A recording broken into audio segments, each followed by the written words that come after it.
müayinə etdik. İlkin müayinə zamanı hepatitlər negativdir. Bu öz yerinə. Deməli, bildiyimiz kimi xəstənin diaqnozu, uşağın hiperplaziyası, polipi, eyni zamanda 15 il bundan əvvəl abort əməliyyatı olunub, abortdan sonra uşağın boşuna sümük qalığı qalıb, yanaşı olaraq Pia Salpings də var burada.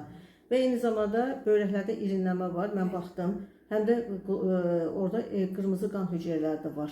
Qırmızı qan hüceyrələri o deməkdir ki, böyrəyin glomerulyar sistemi də zədələnib. Yəni ki, ona görə də böyrəklərin üstünə düşmək lazımdır. Düzdür, indi prosedurdan sonra mən mütləq müalicə yazacağım. Deməli, məqsədimiz nə olacaq? Birinci növbədə bu material histologiyaya gedəcək. 14 gün ərzində biz cavabı alacağıq. Cavabı əsasən həm də dediyim kimi insanın papilloma virusu genotip mütləq şəkildə verməlisiniz. Bir də papsimial indi götürəcəm.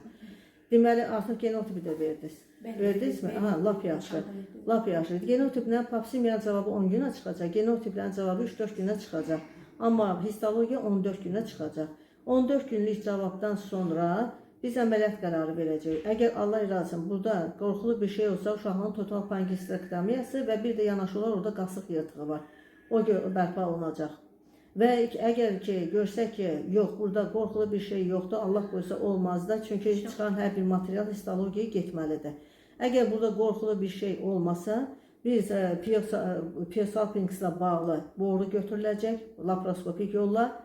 İndi baxarıq əməliyyatın dərəcəsinə, indi qasıq yırtığı, boğulan yırtıqdır ya deyil, onu cərrah qərar verəcək ki, o laparoskopik keçəcək. Əgər o laparoskopik keçsə, qarın boşluğuna, yəni yırtıq halqasını qapamaq üçün. Mən də bunu laparoskopi olaraq bu Pia Salpings-i xaric edərik.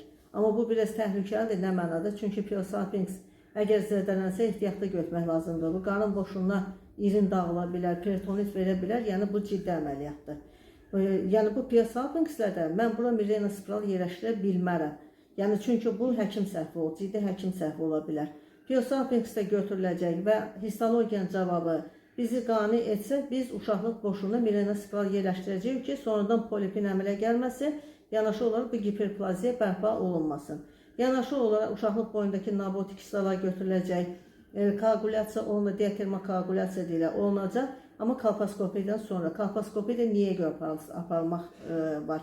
Əgər biz baxacaq ki, papilloma virusunun genotipi çıxsa, biz mütləq şəkildə kolposkopiya eləməliyik. Görək, həmin genotiplə uşaqlıq boyunun eptel hüceyrələri zədələnib. Əgər uşaqlıq boyunun eptel hüceyrələri zədələnibsə, zaman keçdikcə həmin papilloma virusu o eptel hüceyrələrində dəyişiklik yaradır və onları onkoloji hüceyrələrə çevirir. Ona görə də insanın papilloma virusu 16-18-ci tip aşkarlansa, bu çox ciddi bir işarədir ki, gələcəkdə nələrsə ola bilər. Ona görə də biz işimiz son dərəcə ehtiyatlı görməliyik ki, yaşı 47-dir, premenopauzal dövrdür.